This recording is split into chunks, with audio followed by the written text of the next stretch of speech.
이번 시간에는 건설 기술에 의해 2단원 건설 기술의 발달에 대해 알아보겠습니다.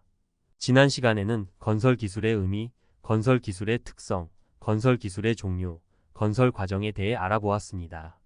이번 시간 학습 목표는 건설 기술의 발달 과정을 시대별로 알아보고 미래 건설 기술에 대해 전망해 보기입니다.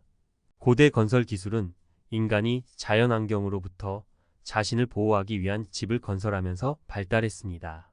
주로 자연에서 쉽게 구할 수 있는 동물 가죽, 나뭇가지 등으로 움집을 지었고 이후 흙, 벽돌, 돌 등의 재료를 이용하면서 크고 튼튼한 구조물을 세울 수 있게 됩니다.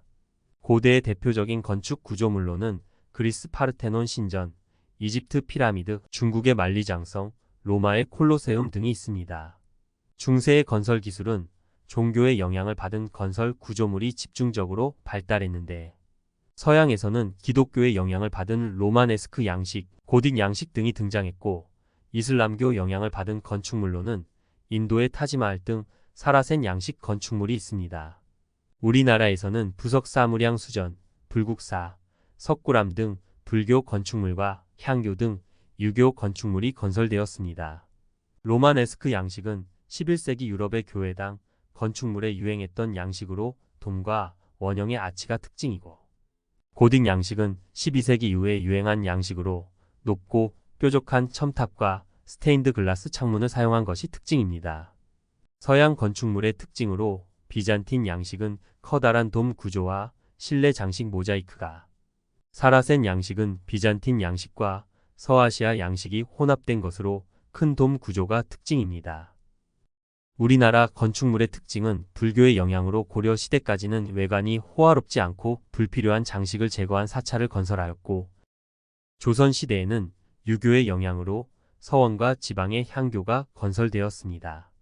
근대 건설 기술은 산업혁명 이후 대규모 산업단지와 공업 중심의 도시가 형성되는 과정에서 대규모 건설 구조물이 필요하게 되었는데 철, 유리, 시멘트 등이 건설 재료로 등장하여 철골 구조와 철근 콘크리트 구조의 발달로 수요에 맞는 건설이 가능했습니다. 엘리베이터의 개발 또한 건축물의 고층화에 큰 영향을 끼쳤습니다. 우리나라에서는 정약용이 거중기를 이용하여 건설한 수원 화성이 건설되었고 서양 건축 양식의 영향을 받은 건축 구조물로 천주교 성당, 덕수궁 석조전, 근대식 학교, 병원 등이 건설되었습니다.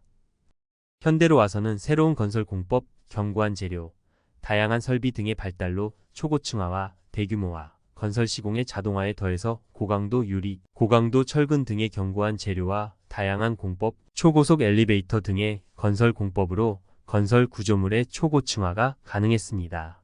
미래에는 모듈러 하우스, 인텔리전트 빌딩, 친환경적 구조물 등으로 건설 기술이 크게 발전할 것으로 전망됩니다. 이번 시간 학습 내용을 확인하기 위한 형성평가입니다.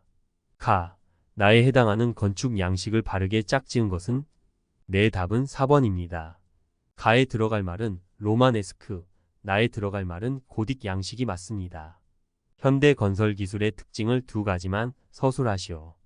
현대 건설 기술의 특징은 정보통신망을 활용하면서 지능화된 인텔리전트 빌딩이 발전하고 있고 자연 친화적인 생태 건설 구조물과 환경오염을 줄이기 위한 친환경적 구조물이 발달하고 있는 점 등이 있습니다.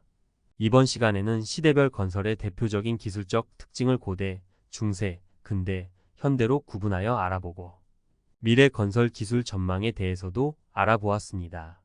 다음 시간에는 튼튼하고 아름다운 교량 만들기에 대해서 알아보겠습니다. 전 세계적으로 유명한 다리를 찾아보고 그 이유를 생각해 봅시다. 감사합니다.